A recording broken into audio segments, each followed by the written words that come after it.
Iya. Oke, Assalamualaikum warahmatullahi wabarakatuh. Waalaikumsalam warahmatullahi wabarakatuh. Warahmatullahi wabarakatuh. Bismillahirrahmanirrahim. Alhamdulillahirabbil alamin. Wassalatu ala sayyidina Muhammad. Hadirin kiram, para alim, para ulama, wabil khusus kaum Kiai Yardo ingkang kawula hormati laku pembina matan Winsa. Alhamdulillah dengan adanya kajian hari Rabu kemarin sama hari ini masih membuktikan bahwa matan Winsa masih ada gitu ya.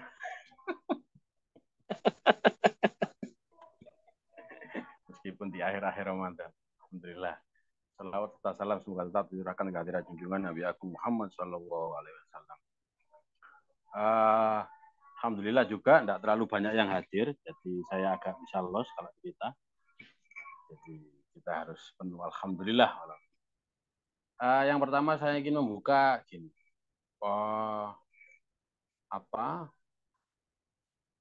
Matan di Surabaya itu matan di Surabaya Sidoarjo paling tidak itu mulai masuk itu tahun 2012 akhir.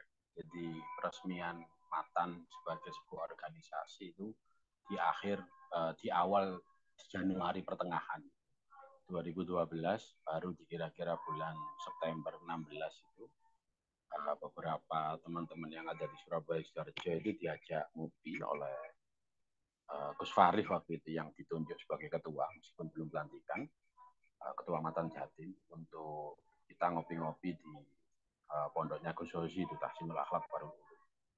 Jadi kami mendengar Matan itu kira-kira di bulan itu tanggal 16 September. Meskipun beberapa ada kader yang kemudian sudah mendengar Matan bahkan di Pekalongan loh. Salah satunya Fuad Najib, kepala SMK Diponegoro itu sama siapa lagi? Berapa lah, saya lupa nama. Dan di bulan itu juga di bulan berikutnya itu kemudian kami diinstruksikan untuk sowan ke Subia masing-masing. Jadi Jatman setempat, istilahnya kalau cabang itu Subia. Waktu itu saya Gus Umar waktu itu datang terlambat.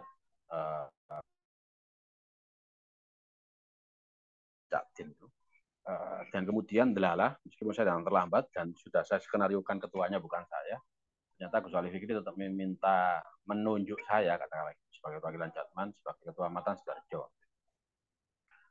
Insting awal yang kemudian muncul, Matan itu organisasi apa? Oke, kita bagian dari sebuah rumah besar M, tetapi kemudian posisi kita di Matan itu mau garap ranahnya mana, ranahnya siapa, ranah yang bagaimana. Kalau istilah manajemennya segmentasi pasar yang akan kita garap itu yang bagaimana. Kalau di kampus di era itu belum ada PKPT seingat saya. Itu masih PMII. Kemudian kalau di jaringan alumni pesantren kayak atau jaringan Al-Hidmah itu saya lupa. Ada pesantren apa saja saya lupa. Jadi ada beberapa kalau di UIN waktu itu terutama ya itu kalau yang pergerakan itu sudah digarap oleh teman-teman PMII, sekarang malah ada PKPT itu. Kemudian kalau santrinya garapan ngaji-ngaji seperti biasanya yang dilakukan di Al-Jawi itu sudah ada teman-teman alumni dari masing-masing pesantren. Jadi janjane garapannya opo. Segmentasi customer yang mau kita garap itu apa? Itu yang saya tanyakan kepada Ashabul Awalun Matan Jawa Timur. Dan alhamdulillah karena sebagian besar backgroundnya itu bukan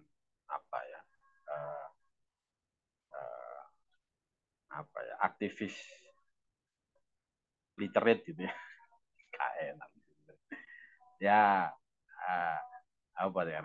basis istilahnya gini. Jadi beberapa teman aktivis itu basis referensinya itu enggak terlalu kuat. Jarang yang hampir jarang saya melihat ada beberapa teman penggerak organisasi itu kemudian punya basis literasi yang kuat dalam hal keorganisasian. waktu itu insting paling awal saya ingin merujuk pada sumber yang paling otoritatif ketika berbicara tentang organisasi, yaitu ADART. Alhamdulillah waktu itu ADART belum ada. Jadi SOP Juknis waktu itu belum ada. SOP Juknis masih dibentuk waktu itu. Jadi SOP Juknis itu sendiri mulai muncul itu kira-kira 2015-an. Sehingga kita benar-benar bergerak dalam apa ya, dalam kegelapan, hampir sama seperti ketika Mas Ari atau sekarang siapa ketuanya matan Winse Anwar Farid. Nggih, Yai. Salehun.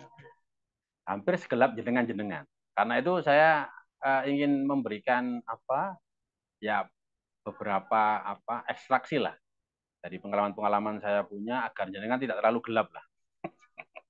Meskipun ya tetap gelap kan. Sama segelap dengan apa kamera yang tidak dihidupkan ini, kecuali kameranya Mas Ari.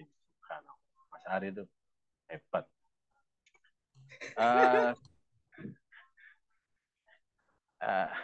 Kata nggak dulu nggak sih. Oke. Kemudian di awal tahun, saya lupa, kira-kira di awal tahun, itu Abah Habib itu merawui call-nya Mbah Hamid Pasuruan. Mbah Hamid Pasuruan. Pasca dari Mbah Hamid itu kami diinstruksikan, waktu itu agak apa ya, karena Matan itu organisasi baru, euforianya masih jadi pergerakan Abah Habib ketika di Jawa Timur itu kita agak mudah untuk mengikuti daripada sekarang ketika sudah menjadi Wanti Pres itu. Kemudian kami beberapa teman-teman Matan Surabaya Sidoarjo diinstruksikan untuk merapat ke Hotel Kutsot di daerah sekitaran Ampel itu. Waktu itu masih ada Habib Haji Fajri Ismail Alatas. Habib Haji itu waktu itu menjadi ketua 1 PP Matan. Pertanyaan yang kemudian saya ajukan ke teman-teman Ashabunal Awal itu dioper oleh teman-teman kepada Habib Haji. Karena teman-teman gayane koyo ngono iku gawagis itu, ya tetap saya yang tanya ke Habib Haji. Sebenarnya harapan kami itu apa? Arahnya apa? Jawaban Habib Haji waktu itu sangat level mursyid atau masyayikh kan. Ya tinggal dilihat di daerah itu kira-kira yang dibutuhkan apa. Maka itulah yang menjadi harapan kita Matan. Wih, keren. Saya boleh kiai bawan. Lah, dalam prakteknya Dawu ini menjadi apa ya? Menjadi benar-benar tidak bisa dieksekusi gitu ya di lapangan. Seandainya pun kita bisa memahami yang dibutuhkan ini untuk memprovide, untuk kemudian memberikan apa, memenuhi kebutuhan itu sak repotan mana kan gitu. Karena keterbatasan sumber daya, keterbatasan ilmu dan sebagainya. Kemudian di pukul setengah 3, setengah 4-an, kami diarahkan untuk soal Abah Habib dan sekali lagi dioper lagi. Bedanya yang ini yang oper Habib Haji, karena saya tidak berani tanya langsung ke Abah Habib. Habib Haji yang menanyakan tentang Matan itu sebenarnya ngapain? Ini yang menjadi pondasi dari apa tema yang saya pilih gitu, malam ini. Saya lebih memilih tema ini daripada tema yang kemudian diusulkan oleh Ustadz Ari. Ustadz Ari itu milih temanya itu tahafutut tasawuf. Tahafutut tasawuf. Kerancuan tasawuf. Dipikir apa? Dari level Ibnu Sina, Pak. Daripada saya memilih tema yang sangat keren, bahkan bakal banyak yang hadir pada malam hari ini. Tetapi ya gitu itu, saya jelas apa ajur gak sajur-ajur ya tahafutut tasawuf. Itu piye tahafutut tasawuf. Nggak ada loh yang yang spesifik nyerang tasawuf kemudian mengatakan tahafut itu nggak ada. Itu levelnya disertasi itu. Ustaz. Itu Pak Yardo biasanya yang lebih tertarik. Tahafut itu. Seandainya pun Pak Said, ya saya tagih itu ketika ditanya Gus Dur, Gus Dur Pak Hasim saya lupa.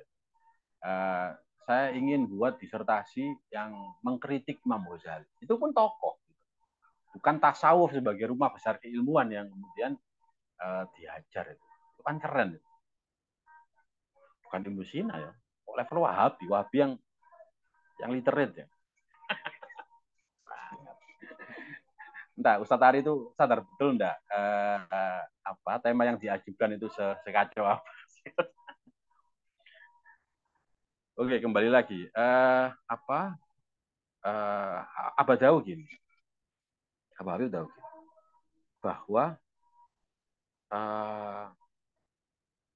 kalau ada yang ingin tahu sejarah A, sejarah B, sejarah C, tanya Matan. Tanya Matan. Matan harus memahami bagaimana sesuatu itu terjadi. Sejarah ini, anu ini, sependek ingatan saya, daunnya itu. Jadi basis, dan ini konsisten dari apa yang dilakukan Habib Lutfi.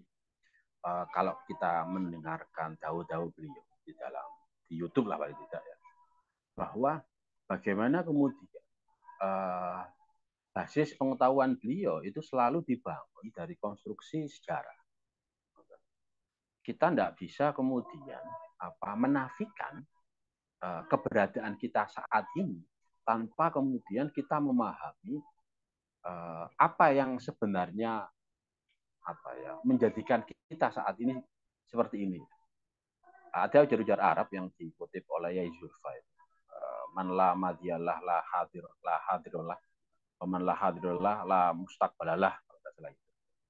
Jadi seseorang yang tidak mampu memahami masa lalunya, maka dia tidak akan tahu sekarang itu mau ngapain. Dia akan selalu berusaha kemudian menerjemahkan. Ketika dia tidak punya pemahaman tentang masa lalunya, saya melakukan ini untuk apa? Saya sekarang di sini itu ngapain? Yuk, bagaimana ceritanya saya di sini? Dia akan selalu meraba-raba apa yang menjadi masa lalunya. Bahkan kalau memakai pendekatannya orientalis, kayak Karen Armstrong gitu ya, bahkan pada satu titik manusia akan mempertanyakan sebenarnya dia itu diciptakan untuk apa dan yang menciptakan itu siapa dan seterusnya. Pertanyaan tentang eksistensi, tentang being. Nah, ketika kita tidak memahami kita sekarang itu semestinya ngapain, maka kita tidak akan punya nilai strategis ke depannya apa. Jadi katakanlah Matan di Winsa itu ke depannya itu akan jadi apa. Terlepas bahwa tema-tema seperti ini tidak terlalu difikirkan ya oleh ulama-ulama sufi seperti Yai Ardo dan kawan-kawan. Jadi ketidakmampuan kita memaknai masa lalu kita akan menjadikan diri kita yang sekarang ini itu sama sekali tidak memiliki real yang jelas. Kita mau kemana itu tidak punya arah. Selain kita setiap harinya akan mendefinisikan sesuai dengan yang terjadi di hadapannya. Jadi kalau pakai logika Skinner itu stimulus respon. Jadi apa yang menjadi stimulus bagi kita saat ini ya itu yang akan kita respon. Dan itu terus. Walhasil di masa depan kita tidak akan punya nilai strategis. Jadi nilai strategis itu kalau saya melakukan ini terus, di 10 tahun yang akan datang saya akan jadi apa itu tidak terukur. Sama sekali tidak bisa kita kemudian membayangkan. Nah,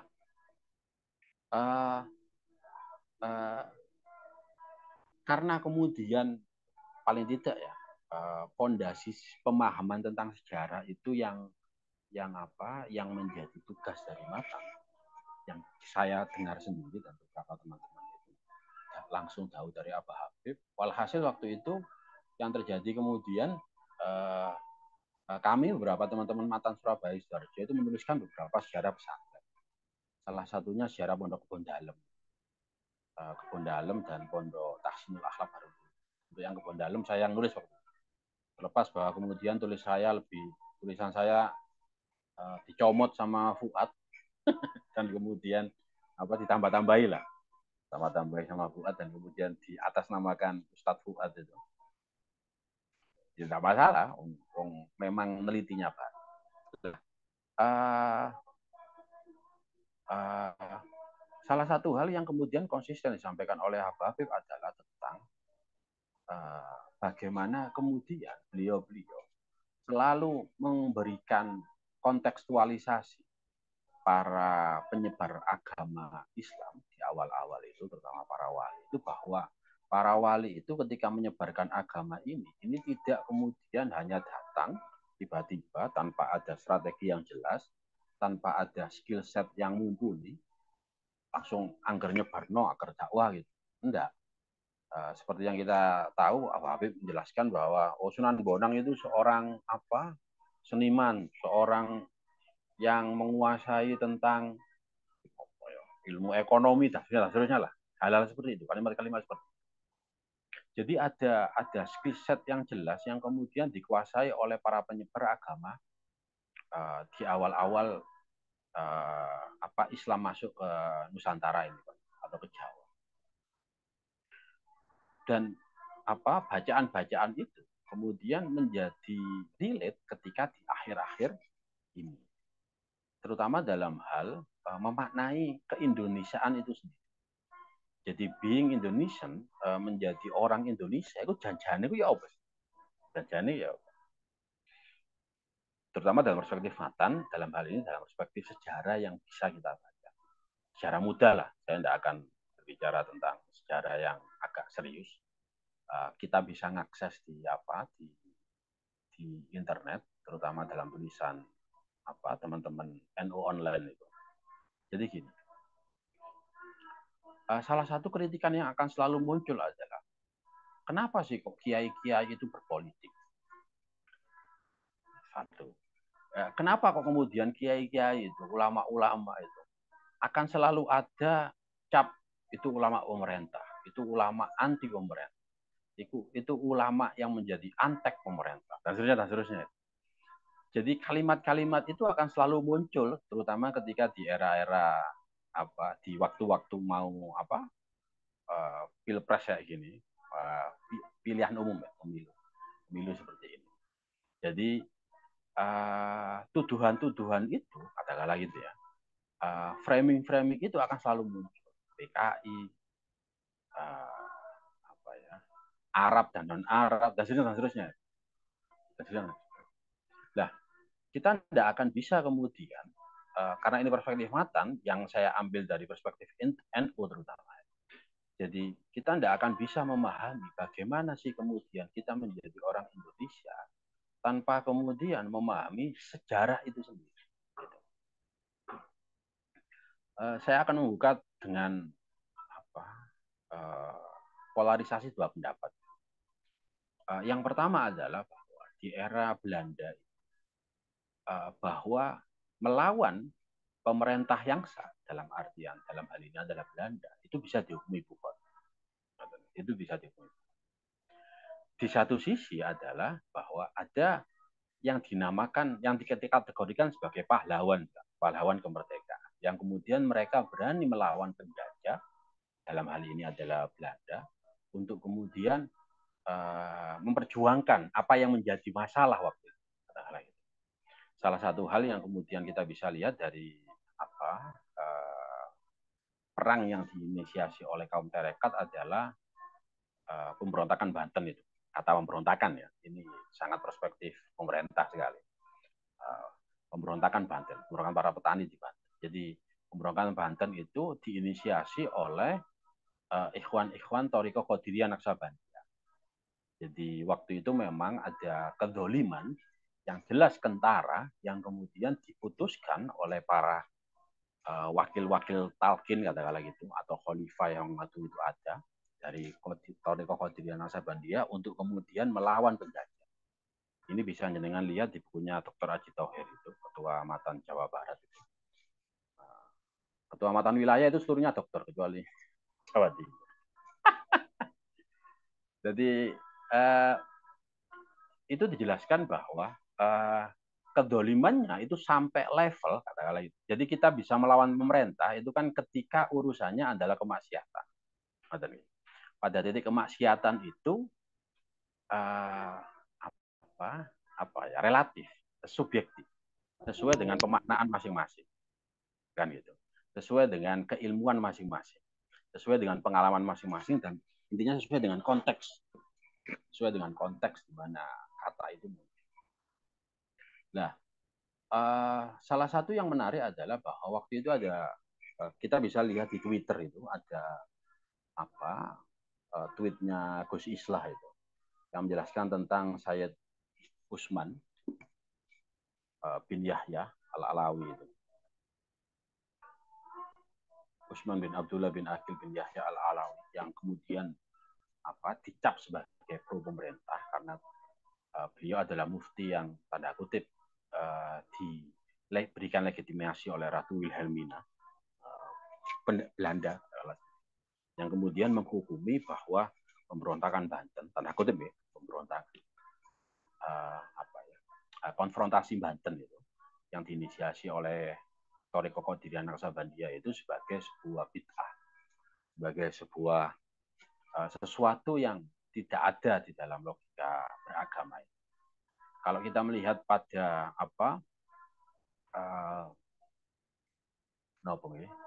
Nasuk Libat, Sayyidina Abu Bakar itu tahu wala wafa alil muluk. Jadi seorang penguasa itu tidak perlu ketika dia sudah menjadi, dia tidak perlu kemudian berkompromi, bernegosiasi dan seterusnya. Karena dianggap bahwa seorang raja, seorang pemimpin itu sudah punya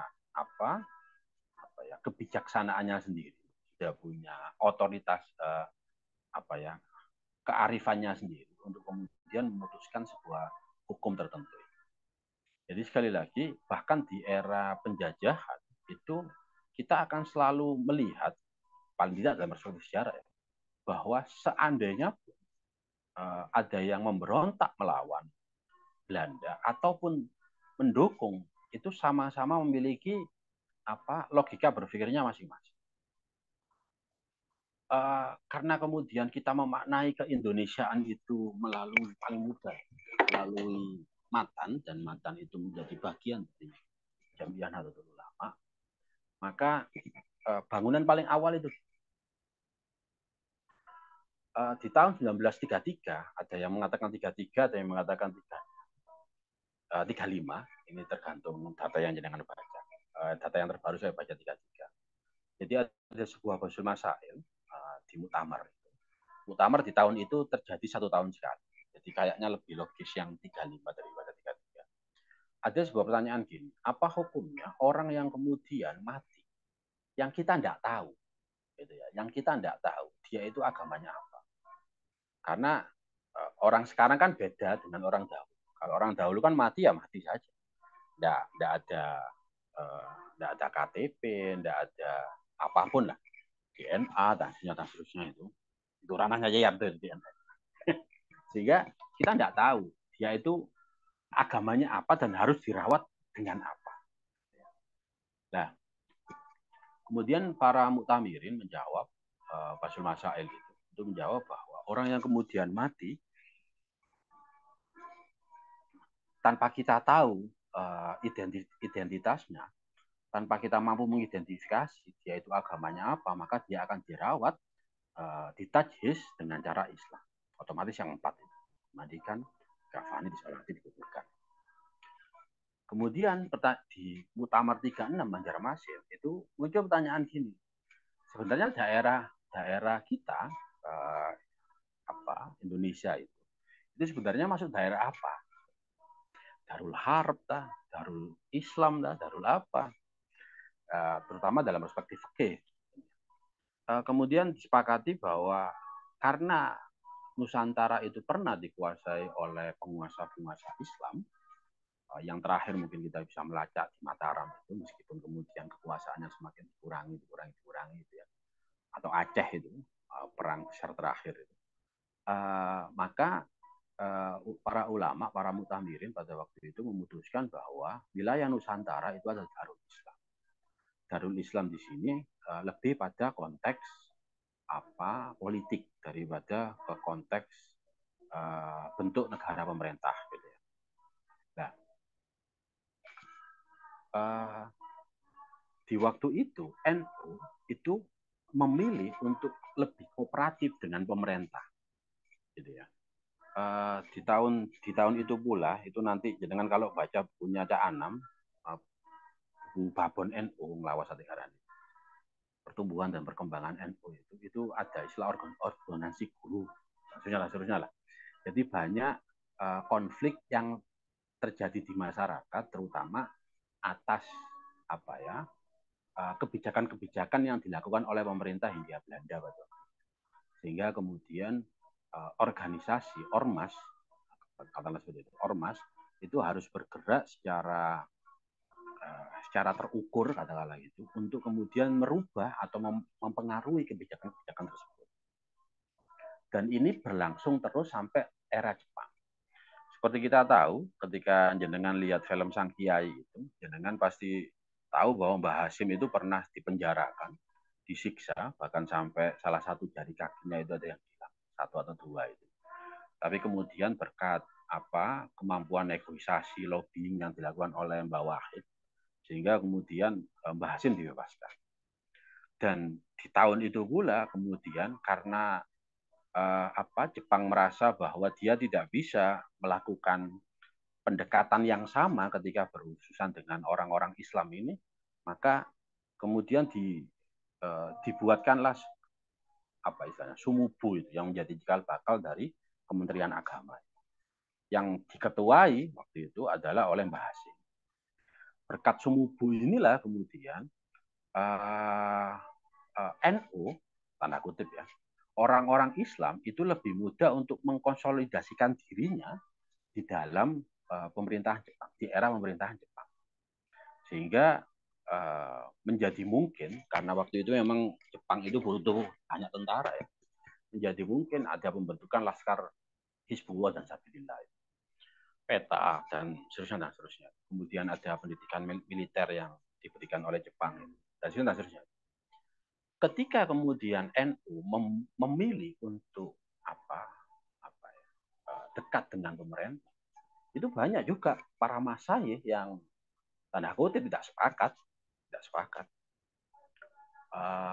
Kayak contoh yang bisa kita lihat dalam beberapa referensi itu, di waktu itu ada MIAI, masih ada Majelis Islam A'la Indonesia atau apa itu, yang salah satunya dimotori waktu itu oleh Yai Mas Mansur yang Muhammadiyah itu kemudian sempat dibubarkan oleh Jepang, dan kemudian Yai Mas Mansur waktu itu dalam beberapa literatur yang kita bisa baca itu menyerang NU habis-habisan, dianggap sebagai ulama pemerintah dan seterusnya. Baru kemudian di tahun 43 itu Jepang itu mendirikan Masumi. Masumi itu di awal-awal berdirinya itu hanya sebagai tanda kutip organisasi umat Islam di mana Jepang itu bisa mengkonsolider orang-orang Islam melalui organisasi tersebut. Salah satu pembentuk organisasinya waktu itu adalah NU Muhammadiyah, PUI. PUI ini sering saya dengar, itu waktu kemarin saya ke Tasikmalaya, di Jawa Barat itu banyak. Jadi gini, kiai-kiainya itu awal-awal itu banyak yang ke PUI daripada ke NU. Baru ketika ada konfrontasi dan seterusnya itu, terutama dengan urusan DITII itu, baru kemudian banyak yang mengkonversi dirinya dari PUI ke NU itu.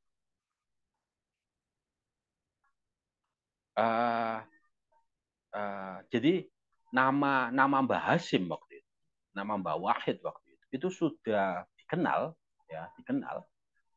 di Batavia, katakanlah seperti itu. Sehingga gini, di tahun 44 itu Jepang memberikan janjinya untuk memberikan kemerdekaan kepada Indonesia, gitu ya, memberikan kemerdekaan. Tapi kita tahu betul bahwa politisi itu tidak akan memberikan sesuatu secara cuma-cuma. Karena itulah, jadi lobby politik, bagaimana kemudian kita melakukan pendekatan dan seterusnya itu selalu intens dilakukan oleh istilahnya tokoh-tokoh nasional pada waktu itulah, tokoh-tokoh gerakan nasional pada waktu itu. Sehingga sampai kemudian kita memunculkan momen yang namanya proklamasi kemerdekaan. Tapi sekali lagi bahwa proklamasi kemerdekaan itu tidak bisa dikatakan sebagai buhot karena bahkan rapat BPUPKI, PPKI itu semuanya itu atas izin pemerintah Jepang. Gitu ya. Jadi kategori wala wafa alil muluk seperti daunnya Sayyidina Abu Bakar itu umat Islam itu tidak kemudian memberontak kepada pemerintah karena tanda kutip ya, meskipun agak susah kita lepas dari klaim itu bahwa kita diizinkan untuk melakukan rapat-rapat sehingga klaim muncul kemerdekaan Indonesia itu diberikan. Klaim itu akan selalu muncul karena ya itu tadi karena tapi ya karena urut-urutannya itu memberikan indikasi seperti itu. Tetapi kita tidak akan bisa memproklamirkan negara ini tanpa kemudian para founding father kita itu sebegitu uletnya, sebegitu telatennya untuk melakukan lobby-lobby politik, untuk selalu memasang telinga tentang apa yang terjadi di paling tidak Asia Pasifik, bagaimana sih kondisi Jepang dan lain-lain, sehingga muncullah momentum proklamasi kemerdekaan. Jadi kalau kita tetap memakai logika wala wafa alil muluk, maka pada titik itu pemerintahan yang berdiri sekarang itu pemerintahan yang sah. Karena tidak ada permasalahan dengan pemerintahan sebelumnya. Karena itulah kemudian di tahun yang sama dengan proklamasi. Ini sekali lagi tanggalnya agak ruwet ya. Sependek ingatan saya itu 16 September 1945. Jadi Agustus 17 kita kemudian merdeka. Di tahun berikutnya itu kemudian sekutu itu kemudian berusaha untuk masuk kepada area-area daerah-daerah yang kemudian dikuasai oleh Jepang. Yang kebetulan di Indonesia, di Nusantara pada waktu itu dekat dengan kekuasaan Belanda. Jadi sekutu itu dibonceng oleh Belanda. Dan waktu itu Pak Karno itu minta fatwa kepada Mbah Hasim. Kok bisa minta fatwa? Asumsinya adalah bahwa ya Mbah Hasim itu ya pendiri dan ketua Masumi, tapi belum jadi partai politik waktu itu ya. Jadi ketua dan founding father dari Masumi juga kayak Kementerian Agama di era Jepang, Pak. Sehingga agak wajar kemudian. Dan salah satu hal yang kemudian menjadi NU itu diakui hampir di semua ormas adalah bahwa Mbah Hasim itu haibahnya itu diakui oleh semua ulama yang ada di Indonesia. Kembali sedikit ya, bahwa Wahab itu pernah sebelum ada NU, meskipun beliau itu sudah intens berkomunikasi dengan Mbah Hasim untuk ayolah didirikan NU. Ini ini perang terus Pak Wan, kita terus Pak Ijar bosannya itu. Tapi Mbah Hasim itu belum memandang urgent untuk kemudian mendirikan NU. Gitu. Sampai kemudian bahwa buat sekoci Nahdlatul Tujar, Taswirul Afkar, Nahdlatul Waton, skoci itu ya hanya menjadi skoci. Gitu. Tidak kemudian sebesar ketika NU berdiri. Ketika kemudian Mbah Hasim ada di sana. Mbah Hasim ada di sana. Jadi ini yang menarik. Gitu. Jadi legitimasi NU terutama itu berada di Mbah Hasim. Karena sekali lagi kalau kita melihat sejarah bahwa Wahab itu saking aktifnya itu banyak sekali membuat skoci itu. Tapi ya gaungnya itu tidak lama ya selesai. Tidak lama, tanda kutip ya, selesai itu ya. Kita perlu membaca lebih dalam lagi. Tapi paling tidak kita agak susah untuk melihat representasinya yang ada sekarang. Selain dari buku sejarah. Tetapi ketika kemudian mendirikan NU, pendirian NU pun itu terutama faktor paling utama itu adalah Komite Hijaz. Karena ada rumor bahwa kita tidak boleh untuk haji ke sana. Rumornya makam Kanjeng Nabi akan digusur dan seterusnya. Sehingga melihat urgensi umat yang seperti itu, Mbah Hasim menganggap bahwa penting untuk kita mengirim perwakilan.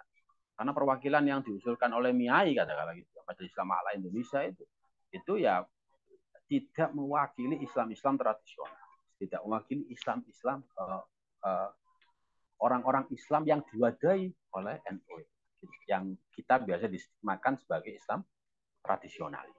Dan seterusnya.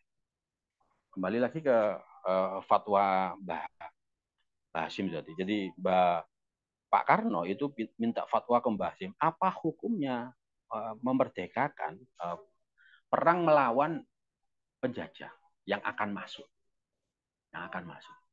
dan hukumnya apa, dan matinya mati apa, katakanlah pertanyaan fikihnya seperti itu. Mbah Hasim waktu itu memberikan fatwa, sekali lagi ini subjektif sangat NU sekali ya, yang itu kemudian menjadi bahan perbincangan di tanggal 21-22 di NU. Jadi bahwa perangnya itu perang fisabilillah dan matinya mati syahid, dan kemudian fatwa ini digodok di Surabaya, yang kemudian menjadi resolusi jihad yang kita dengar sekarang, yang kemudian menjadi hari santri yang kita tahu sekarang. Dan di tanggal 5, jadi fatwa personal, fatwa organisasi NU, di tanggal 5 atau tanggal 7, itu muncul juga fatwa dari Masyumi yang kemudian berubah menjadi partai. Fatwa bahwa perang mempertahankan kemerdekaan itu adalah jihad fi sabilillah. Sekali lagi Masyumi masih diketuai oleh Mbah Hasim. Jadi kalau melihat logika ini bahwa berdirinya negara ini, kalau memakai perspektif NU, itu tidak akan ada masalah. Relasi antara agama dan negara bagi NU itu sudah selesai. Sudah sangat selesai. Seandainya pun negara ini tidak sesempurna itu, sehingga kemudian muncul pemberontakan DITI waktu itu, yang mempertanyakan sebenarnya posisi pemerintah itu apa, posisi presiden itu apa, posisi presiden itu apa, dia khalifah atau apa, karena kemudian ini dianggap bermasalah sehingga muncul pemberontakan DITI yang menganggap bahwa ya itu bukan pemerintahan yang sah dalam perspektif Islam. Nah, DITI itulah sebagian orang-orang dari PUI itu juga kemudian mendukung DITI. Karena DITI paling banyak yang memang di Jawa Barat. Nah, melihat fenomena ini kemudian di tahun 55, 54 atau 55, saya lupa. Ada Munas Alim Ulama yang kemudian terutama inisiatornya Mbak Wahab itu menghukumi jadi presiden itu sebagai waliul amri ad-daruri bisaukah. Ya. Jadi penguasa darurat ya bisaukah. Karena kadung berkuasa. Itu bisaukah itu. Yang ini kemudian di era kita sekarang itu sangat dikritik habis-habisan oleh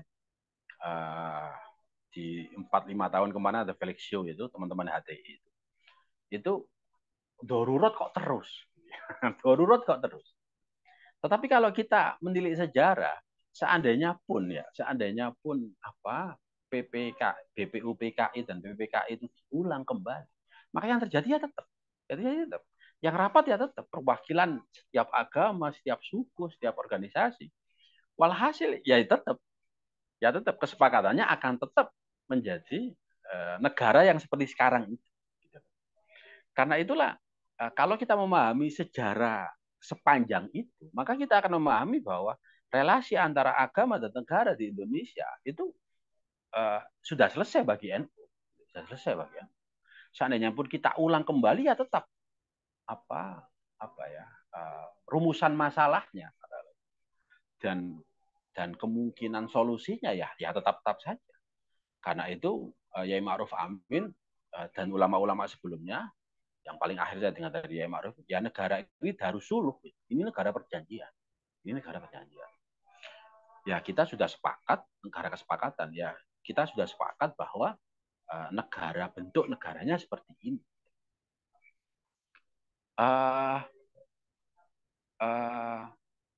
Ada dua paling tidak ya, dua momen ketika NU itu sekali lagi dekat dengan pemerintah, mendukung pemerintah. Uh, dan kemudian kita dicibir habis-habisan. Kita dicibir habis-habisan. Yang selanjutnya adalah momentum ketika asas tunggal Pancasila. Asas tunggal Pancasila itu yang dukung paling awal itu malah NU. Kalau dengan banyak baca bukunya Cak Anam itu, gini, bukunya Cak Anam itu ditulis ketika beliau masih sehat ya, belum terafiliasi politik kanan kiri, jadi masih sehat lah. Dan beliau paling dekat dengan data yang apa ya, yang otoritatif di masa itu, gitu, di masa itu. Kita tidak menguasai data-datanya. Seandainya pun kita dolan ke rumahnya itu, saya agak pusing baca kertasnya sangat banyak. Jadi apa?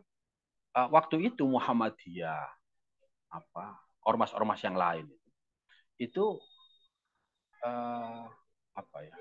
Sebenarnya itu mengharapkan NU yang paling awal akan menolak asas tunggal Pancasila. Asas tunggal Pancasila ini, jadi KB organisasi itu gak oleh asas Islam ngono gak oleh, ngono ya. Asas Ahlussunnah wal Jamaah gak oleh. Jadi asasnya kudu Pancasila. Waktu itu awal-awal, jadi sekali lagi subjektif ya, subjektif itu berita sangat NU sekali. Para masai itu sebenarnya ingin menolak asas tunggal Pancasila. Sampai kemudian beliau sowan, para masai itu sowan kepada Yai Ali Maksum, yang kemudian mengingatkan bahwa Pancasila itu bentuk awalnya adalah Piagam Jakarta. Dan kalau melihat Pancasila dari sisi values, nilai, maka tidak akan ada yang bertentangan dengan apa? Dengan apa istilahnya? Dengan syariat dan lain. Walhasil karena oleh Al Maksum itu kemudian jelaskan sejarahnya, maka kemudian para masai waktu itu terutama yang ada di struktural NU itu mengafirmasi, katakanlah mengiyakan tentang asas tunggal Pancasila. Ini terakhir mungkin ya. Jadi nopo yang terakhir adalah tentang Munas tahun 2015 bahwa tidak ada kafir di Indonesia. Kalau kita melihat fikih ya, kita fikih kafir itu kan ono kafir tibi, otomatis wajib bayar pajak. Ono kafir muahad yang kemudian dia membuat perjanjian perdamaian dengan kita, ada kafir apa ya? Harbi, ada kafir wes ya, kali ya. Nangka suatu saja. Nah, kafir di Indonesia itu membingungkan. Membingungkan. Kalau memang dia kafir dhimmi, maka semestinya dia membayar pajak kepada pemerintah atas dhimminya. Tapi kan enggak. Dia membayar pajak ke pemerintah karena sebagai warga negara. Kan gitu. Kafir harbi enggak mungkin. Kafir muahad juga enggak mungkin. Jadi itu membingungkan dari sisi fikih. Salah satu yang kemudian meruwetkan adalah pernah ada pertanyaan kayak gini. Apa hukumnya ngasih kurban kepada non-muslim? Jadi ada perumahan gitu ya, ada sekolahan di situ, sekolahan yang punya Islam ya. Itu kemudian karena di perumahan ini ada non-muslim, kan tidak takei dan kejemputan sosial. Hukumnya ini memberikan kurban yang itu ibadah kepada non-muslim. Nongwotok itu pendapatnya Imam Malik yang mengatakan bahwa boleh selama itu kafir dhimmi dan fakir. Wah itu repot. Mau perumahan. Walhasil kita akan selalu kemudian mencarikan mencarikan solusi. Ini aja sing opo yang kambing urunan atas nama orang-orang ini, atas nama murid-murid ini yang kemudian dijadikan yang diberikan kepada orang-orang yang non muslim agar kemudian tidak bertentangan dengan hukum itu mah. Sehingga ini dikatakan sebagai udhiyah, ya ini hanya dikatakan sebagai sedekah biasa. Lah, ya kayak gitu, Walhasil, ya kan itu tadi. Jadi belum ada konstruksi fikih yang ini muncul di dunia Islam yang berada dalam koridor negara bangsa. Karena sebelum-sebelumnya itu koridornya adalah khilafah Islam. Kan gitu. Jadi ketika sudah negara-negara itu banyak yang kemudian berbentuk republik, demokrasi, nation state, itu belum muncul produk-produk fikih. Karena itulah kemudian di era sekarang itu muncul muktamar peradaban.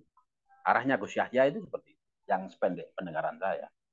Bahwa kalau seandainya tidak segera dimunculkan fikih-fikih yang muncul, yang lahir dari sebuah negara yang yang berbentuk republik, yang bernuansa demokrasi seperti ini, maka selamanya kita akan ya mentok-mentok itu tadi, mentok-mentok. Kayak contoh gini,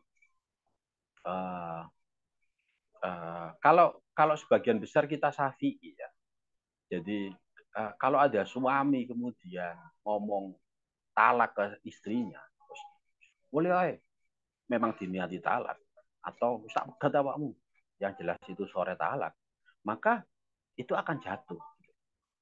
Kalau karena sebagian besar kita pakai Syafi'i. Tetapi di dalam konteks pengadilan agama kita itu kita beliau kan tidak pakai Syafi'i. Ya karena itu tadi.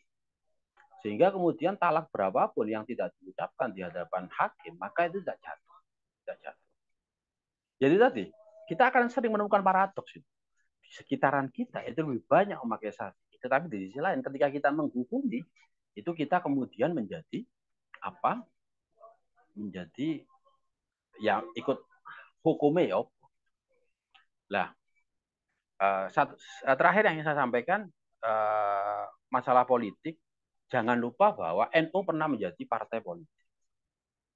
Dan ketika NU kembali ke Hito di tahun 82-an, 81, 82, 83 itu banyak sekali kemudian orang-orang pengurus-pengurus NU yang agak susah untuk menanggalkan baju politiknya. Sampai kemudian di era kita sekarang ini yang melihat NU tidak berpolitik. Tetapi kalau kita melihat sejarah bahwa negara ini tidak berdiri karena para masyayikh kita itu tidak bisa mempengaruhi atau menjauh dari ranah politik. Tapi karena beliau terus-menerus untuk masuk ke dalam ranah politik. Sehingga beliau bisa mempengaruhi ranah politik itu. Kebijakan-kebijakan politis itu. Jadi pada titik ini menjadi Indonesia, menjadi orang Indonesia dalam perspektif Matan terutama, dalam perspektif NU ya, yang saya omongkan. Jadi jangan sampai kemudian kita itu menjadi ambigu antara relasi negara dan agama. Kita ini menjadi aneh ketika melihat ada masai-masai kita yang kemudian terjun ke politik dan kemudian mendukung salah satu calon. Kita menjadi tidak terima ketika kemudian melihat, katakanlah gitu ya, ada ulama-ulama di luar yang struktural itu yang kemudian benar-benar melawan pemerintah. Jadi siklus ini kalau kita mengikuti siklusnya Ibnu Khaldun itu ya terjadi perputaran terus itu. Dan ini tidak akan selesai terutama di generasi muda seperti Pulau Panjenengan itu karena saya masih muda juga, mengklaim muda. Kalau kita tidak memiliki pemahaman ini maka kita akan selalu dikejutkan oleh itu tadi fenomena-fenomena ulama pemerintah dan seterusnya yang bisa hanya dengan lihat lah. Jadi pada titik ini maka karena kaidah yang kita pakai adalah man arafa nafsahu faqad arafa rabbah. Jadi penting bagi kita untuk memahami alur sejarah sehingga kemudian kita bisa menentukan kira-kira kita ingin menjadi orang Indonesia yang seperti apa. Kita ingin menjadi kader dari Jamiah Nahdlatul Ulama atau secara spesifik kader mata. Itu yang seperti apa? Ini kalau enggak jenengan terjemahkan, maka dan tidak jenengan pelajari dengan serius ya, ini jenengan akan selalu kemudian didikte oleh fenomena-fenomena yang ada di sekitar. Ketika jenengan hanya didikte oleh fenomena-fenomena yang ada di sekitar, ya sudah, ya memang di kedepannya jenengan memang bukan orang-orang yang ya memang la mustaqbalalah, tidak punya capaian-capaian strategis yang mungkin bisa dilihat. Karena itulah bagi logika kita, saya paling tidak menjadi matan, menjadi orang Indonesia itu ya menjadi Jam'iyah Nahdlatul Ulama, menjadi kader dari Jam'iyah Nahdlatul Ulama, menjadi kader dari matan itu. Selama kita mengklaim bahwa diri kita matan, maka semestinya tidak akan ada lagi permasalahan kontradiksi antara relasi agama dan negara. Tidak akan pernah ada paradoks ketika kita melihat ulama yang melawan pemerintah tanda kutip dengan keras dan ulama yang kemudian mendukung pemerintah juga sama-sama dengan keras. Dan semuanya karena kita dijiwai oleh husnudzon, semuanya itu memiliki basis pemikirannya masing-masing, basis dalilnya masing-masing. Dan karena kita diarahkan untuk husnudzon, jadi pastikan kita berpikir yang terbaik bagi beliau-beliau itu. Nah, betul saya kula. Sari. Assalamualaikum warahmatullahi wabarakatuh. Waalaikumsalam warahmatullahi wabarakatuh. Terima kasih kepada pemateri beliau Gus Ahmad Miftahul Haku yang telah menguraikan materi panjang lebar. Untuk sesi selanjutnya yaitu sesi tanya jawab.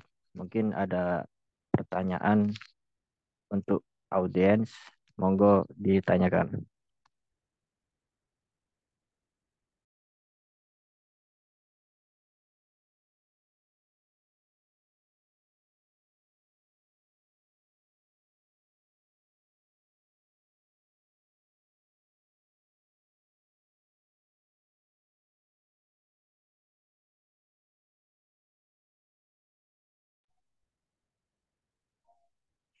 Saya ngomong panjang lebar tadi dengar tak?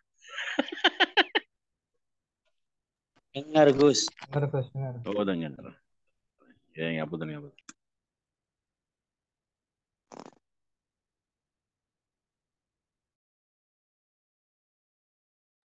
Monggo mungkin ada pertanyaan.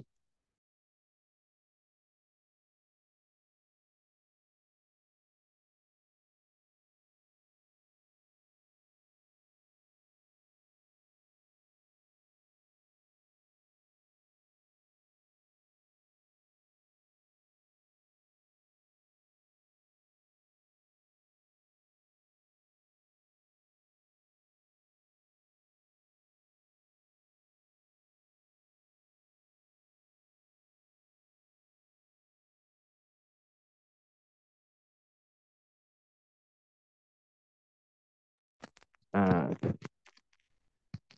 Tidak ada pertanyaan ini.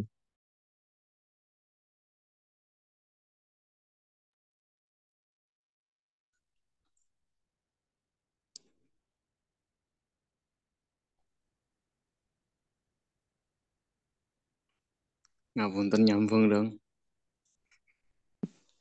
Oke, monggo Gus Ahmad Khairuddin. Oh, Gus, ngapunten. Tapi ini sebenarnya yang tanyakan bukan ke narasumber ini, malah ke masa apa yang ketua sekarang. Dari pemaparan tadi itu gimana gerakan matanya itu mau dibawa kemana? Sudah mendapatkan celah-celah untuk berjalankah? Karena tadi kan disampaikan juga matan itu mengisi sesuatu yang nggak ada di kampus. Nah, semuanya kan sudah ada di UIN. Terus mau ngapain gitu loh? Sudah dapat belum ini celahnya nih? Ya, memperluas Mas. Yang belum, yang nggak ada itu yang memperluas.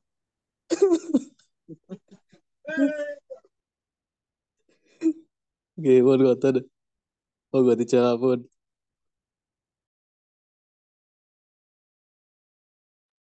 Ya, terima kasih Gus Ahmad Khairuddin. Mungkin ada lagi pertanyaan atau unek-unek ya.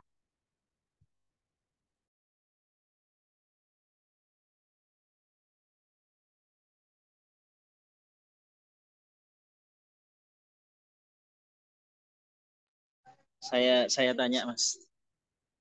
Oke, monggo Yai. eh, menurut pendapat pendapat Gus Miftah, anggaplah kita ini orang NU kan terpecah-pecah gitu, terpecah-pecah. Di partai pun kita itu terpecah-pecah. Banyak. Ada yang P3, PKNU, PKB gitu kan.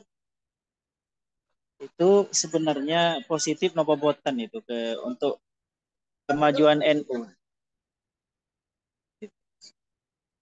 Dan juga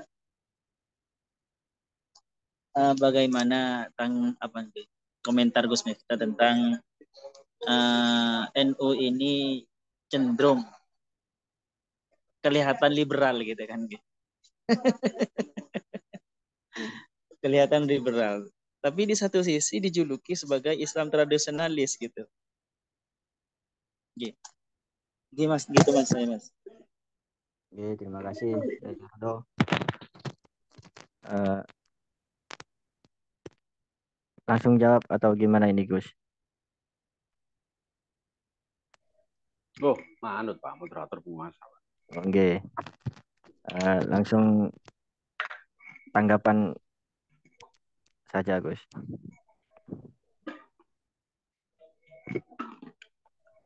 Loh, yang pertanyaan pertama jenengan tanggapi, nggak ditanggapi dulu. Jadi tanggapi aja. Ya. Oke, pertanyaan beliau yang pertama, bagaimana menurut jenengan Oh, tokoh-tokoh itu NU? arahnya kesampaian, Mas. Itu pertanyaannya, Mas. Tanya ke jenengan Gus.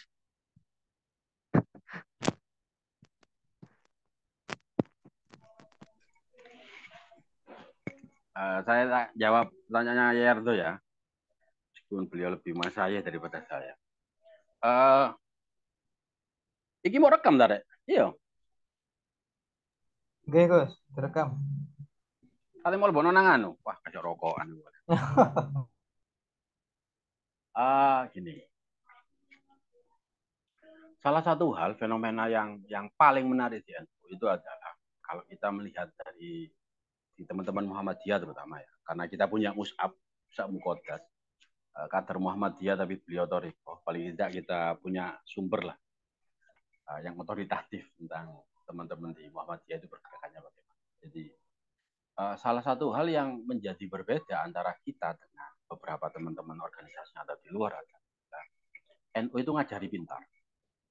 Itu yang harus diingat ya. NU ngajari pintar. Karena itu NU itu tidak pernah kehilangan momen di mana kita tidak punya kader. Kita tidak punya kader. Di era-era tahun 70-an itu ketika kemudian Gus Dur sudah mulai kembali ke rumah. Gus Dur itu putune Mbah Hasim. Semua orang para masai itu mengklaim beliau katakanlah gitu ya, wali, kecerdasannya subhanallah dan seterusnya dan seterusnya. Di era itu juga itu ada di era atas sedikit ya, itu ada Mbak Ahmad Siddiq dan seterusnya dan seterusnya. Jadi terus gitu. Di tahun 90-an itu ada Pak Said Akil. Kemudian di tahun 2000-an muncul Ulil Absor. Ulil Absor, Master Farid, ya Master Farid, dan seterusnya. Jadi Gus Ulil, ya Master, dan seterusnya itu memberikan khasanah baru dalam pertikaian kita, tanda kutip. Pertikaian. Ya. Jadi karena itu tadi, karena di NU itu tidak haram untuk menjadi pinter. Di tahun ketika muncul kita sudah menguasai medsos itu muncul Gus Baha. Di 2-3 tahun ini muncul Gus Kausar, Gus Raisa. Jadi banyak sekali, bahkan mungkin di 5-7 tahun ada Ustadz Ari atau Ustadz Anwar atau Gus Ari, Gus Anwar, cara panggilan yang agak dekat dengan tradisi kita. Jadi itu. Jadi karena kita tidak pernah kemudian membatasi kecerdasan ini, kepintaran ini sama-sama Jadi kalau kita memakai tradisi demokratis secara keilmuan, tradisi NU itu sangat-sangat bagus sekali. Semua orang punya akses yang sama seperti kita punya akses ke internet. Semua orang punya pisau analisis, katakanlah gitu ya, katalog pisau analisis yang sama. Tinggal kita mau pakai apa enggak, gitu. Pakai apa enggak. Gus Kausar itu Mas, itu Gus saya alumni pelosok. Beliau itu enggak pernah kuliah kayak sampean Mas. Kuliah sekolah gak tahu, belas. Pokok mondok nang Misriu ngaji nang Misriu di bawah didikan beberapa khodam yang diberikan tugas oleh Mbak Yaida itu. Jadinya beliau itu. Gitu. Jadinya beliau. Gus Baha dan seterusnya. Jadi kalau kita ngomong produk pesantren, bahkan tanpa kemudian beliau mengenal dualisme pendidikan ya, pendidikan umum maupun pendidikan agama yang kemudian menjadi integrasi twin tower ya, tower agama, tower ilmu umum ya. Jadi bahkan tanpa mengenal tower yang satunya, beliau itu bisa hidup dan berprestasi tanda kutip ya. Masih bisa mewarnai. Apalagi jenengan-jenengan yang mengenal dua dunia itu. Jenengan juga pesantren, jenengan juga kampus.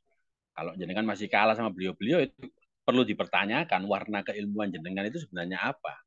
Karena mestinya yang tahu lebih banyak itu kan yang lebih mewarnai. Kok ini malah dibalik. Jadi apakah kemudian salah satu permasalahan yang muncul ketika banyak sekali orang pinter itu. Secara alami orang pinter itu angel diatur. Anak atik pinter, Hasim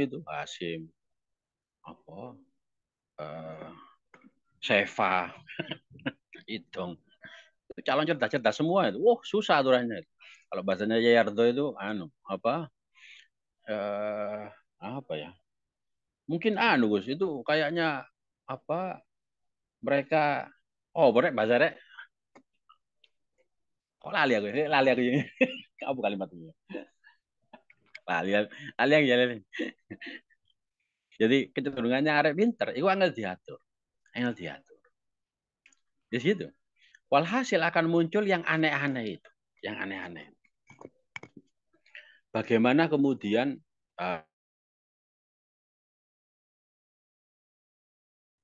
ada fenomena Gus Yakut, ada fenomena Gus Ipul, ada fenomena Gus Salam, dan seterusnya itu. Itu akan selalu muncul. Gitu. Karena apa? Karena kita dididik untuk kemudian mampu berpikir mandiri. Walhasil ketika kita mampu berpikir mandiri, maka kita kecenderungannya akan menjadi berbeda. Kan ngoten. Ketika kita menjadi berbeda, maka otomatis awan dhewe bakal iku menang. Kalau gak iso, gak cocok gontok-gontokan kalau dalam forum.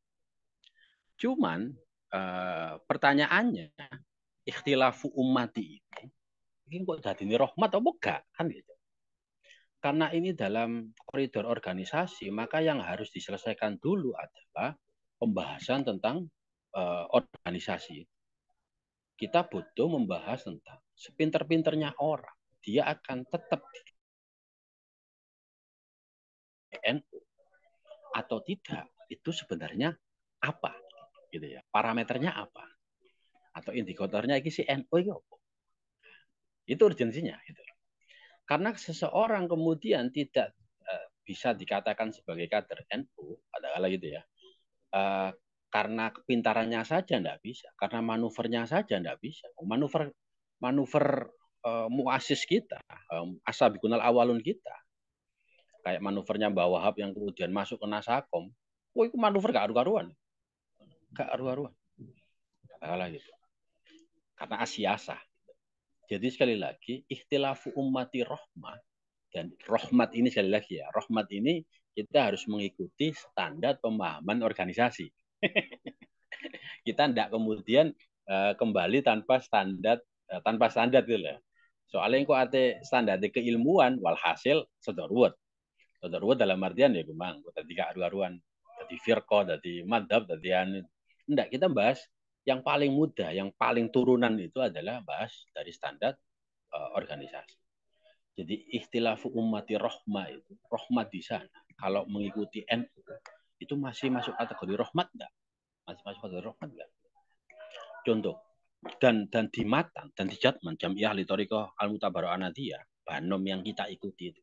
Kita ini adalah organisasi semi otonom dari Jatman itu ya. Jadi gini, kalau jenengan ingat-ingat ya, definisi Ahlussunnah wal Jamaah itu secara firqah kita Asy'ari Maturidi. Definisinya Basim ini. Secara fikih kita madzhab 4. Secara tasawuf itu kita ikut Junaid al-Baghdadi, Imam Ghazali, gitu ya. Imam Ghazali. Beberapa ada yang memasukkan Syekh Abu Hasan As-Sadili. Gitu. Jadi torekoh yang kayak diikuti oleh Yayardo itu Naksabandi itu tidak ikut. Karena kalau kita memakai polarisasi ya ada. Jadi kalau di atas itu ada apa? Jadi toreko itu ijazahnya itu kan muaranya kan dua itu. Sayyidina Ali sama Sayyidina Abu Bakar. Ada dzikir khofi, Allah sama dzikir la ilaha illallah.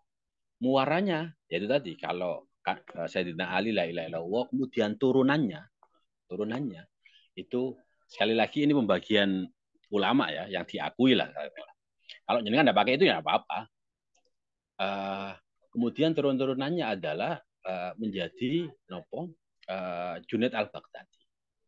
Yang ini yang Sayyidina Abu Bakar Allah terlepas bahwa Sayyidina Ali itu juga belajar kepada Sayyidina Abu Bakar dan ini di bawahnya ini sudah berjalin kelindan gak karu-karuan, tetapi ulama tetap kemudian mendefinisikan dua. Kalau di sini ada Junaid al-Baghdadi, yang sini ada Yazid al-Bustami. Yazid al-Bustami turunannya Al-Halas ya, Al-Halas. Dan muara paling besarnya adalah di Ibnu Arabi. Jadi ada slightly different pembeda antara apa yang kemudian dibawa oleh Imam Ghazali sebagai grandmasternya katakanlah dengan maklum opusnya Ihya itu, dan apa yang kemudian dibawa oleh Ibnu Arabian. Yang salah satu turunannya katakanlah gitu ya, yang menjadi Thariqah Naqsabandiyah. Yang salah satu turunan. Menurut para ulama, saya hanya hasil bacaan saja. Tetapi tetap toriko-toriko seperti yang secara genealogi katakanlah gitu. Tapi sekali lagi ini tetap berjalan kelindan. Secara genealogi itu bisa dikategorikan sebagai Ibnu Arabian katakanlah itu. Itu tetap diakomodir di dalam Jamiah Ahli Thariqah Al-Mutabarra'ah An-Nadiyah.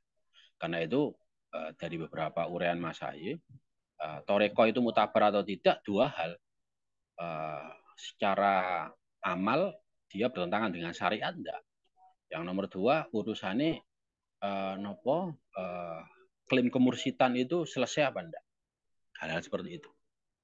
Jadi sekali lagi kalau ditanya bermasalah atau enggak ya itu tadi. Jadi ikhtilafu ummati rahmah. Rahmah di sana itu harus mengikuti standar NU yang sangat cair itu. Jadi kiai-kiai bikin PKNU, kemudian kembali PKB, kemudian sekarang PB mengarahkan semua partai, katakanlah gitu ya. Di satu sisi ada juga yang mengarahkan hanya ke PKB, yaitu ikhtilafu umat. Gitu. Atau lebih tepatnya ikhtilafu ru'asa ini. Dan itu akan tetap menjadi rahmah. Kata kuncinya ya itu tadi. Kalau kita mengklaim sebagai Jamiah Nahdlatul Ulama, maka paling mudahnya standar kita itu adalah standar organisasi. Daripada kemudian kita lompat langsung kepada standar usuli standar yang kemudian menjadi kajiannya jenengan nih. Mungkin niku ngapunten.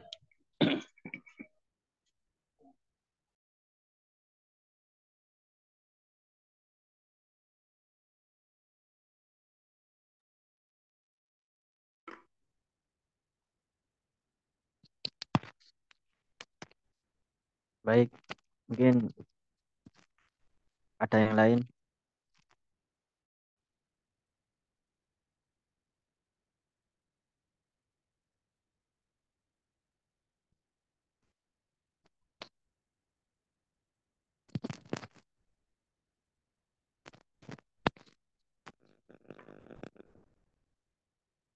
Kalau dirasa tidak ada, ya mungkin kita akhiri ya.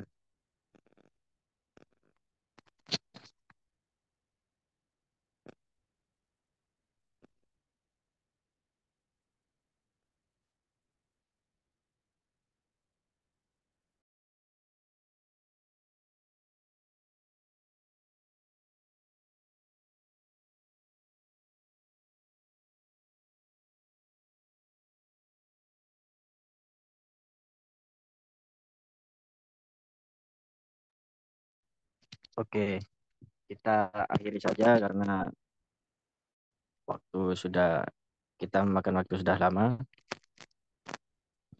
Kita akhiri dengan penutup yaitu doa yang akan disampaikan, yang akan dipandu oleh beliau Gus Ahmad Miftahul Haku.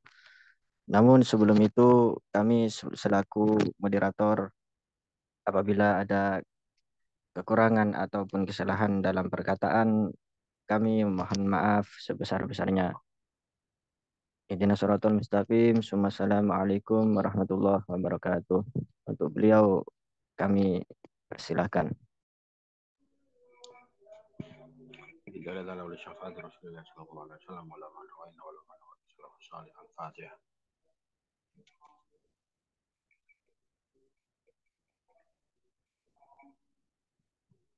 Bismillahirrahmanirrahim. Alhamdulillahirabbil alamin. Hamdan syakiran hamdan yuafi ni'amahu wa yukafi mazidah ya rabbana wa hamdu kama yanbaghi li jalali wajhika wa sultanik. Asyhadu an la ilaha illallah wa asyhadu anna Muhammadan abduhu wa rasuluhu. Allahumma shalli ala sayyidina Muhammadin sallallahu alaihi wa sallam jamil ahwali wal afat. Ta'tilana bi jamil hajat wa tudahina bi jamil syai'at wa nabi ala darajat wa qulana bi salati jamil aktif li hadi abadal amad. Allahumma yassir lana umurana ma'a rahati li qulubina wa abdanina wa salamati wal afiyati fi dinina wa dunyana. أكوننا صاحبا في سفرنا وخليفة في أهلنا وتسأل وجاء إلينا مسخم على ما ندم ولا يستطيع المجيء والمجيء إلينا ربنا آتنا في الدنيا حسنة وفي الآخرة حسنة وقنا عذاب النار سبحان ربك رب العزة عما يصفون وسلام على المرسلين والحمد لله رب العالمين. الفاتحة.